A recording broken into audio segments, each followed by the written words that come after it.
নারীদের যে ৫টি ছলনার ফাঁদে পা দেন পুরুষেরা, সাধে কি আর নারীদের প্রায়শই ছলনাময়ী বলেন ছেলেরা। যদিও এই বিশেষণ নিয়ে নারীদেরও আপত্তির শেষ নেই। নারীরা নাকি ৬৪ কলার অধিকারিণী, প্রায়ই বিতর্কের জন্ম দেয় এই প্রবাদটি। কিন্তু কথাটা কি সত্যি নাকি মিথ্যা? সত্যিই কি নারীরা কিছু বিশেষ ছলনায় প্ররোচিত করে ফেলেন পুরুষদেরকে, আটকে ফেলেন ছলনার ফাঁদে? জেনে নিন তাদের ৫টি ছলনা সম্পর্কে যেগুলো সহজেই ছেলেদেরকে ফাঁদে ফেলতে পারে।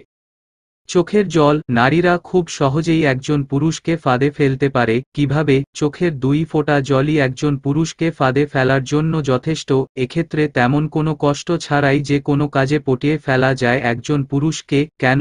দিল তো বাচ্চা হ্যায় কি সিনেমার কথাটা মনে নেই? অফিসের কাজের চাপে অতিষ্ঠ হওয়ার অভিনয় করে চোখের জল ফেলেই কি সুন্দর আরেক সহকর্মীকে গাধার মতন খাটিয়ে নিতেন নায়িকা। কারণ আজও অধিকাংশ পুরুষই নারীর চোখের জলকে অবহেলা করতে পারেন না।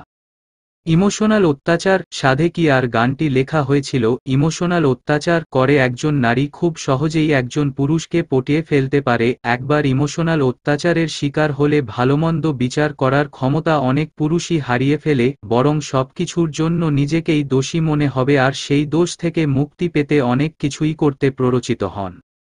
সৌন্দর্য দিয়ে। নারীর রূপ একজন পুরুষের মন ভোলানোর সবচেয়ে ধারালো অস্ত্র।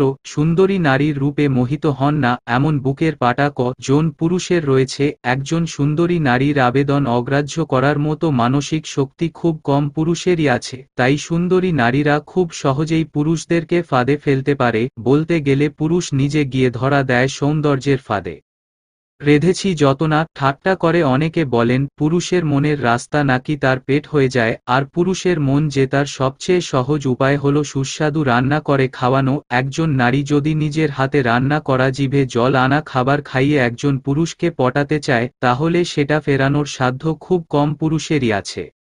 যৌনতার ফাঁদ। নারীদের জন্য কোনো পুরুষকে ফাঁদে ফেলার সবচেয়ে জঘন্য উপায় হলো যৌনতার লোভ দেখানো, ইঙ্গিতময় কথাবার্তা, একটু হাসি ঠাট্টা, সিরাকশন বুঝিয়ে দেওয়া যে আমি চাইলেই তোমার হতে পারি। শুধুমাত্র এই পদ্ধতিটিতে একজন পুরুষকে ফাঁদে ফেলে যে কোনো অন্যায় কাজও করিয়ে ফেলে এক শ্রেণীর মহিলারা। ভয়ানক এই মোহের আবেদন অগ্রাহ্য করতে পারেন না অধিকাংশ পুরুষই।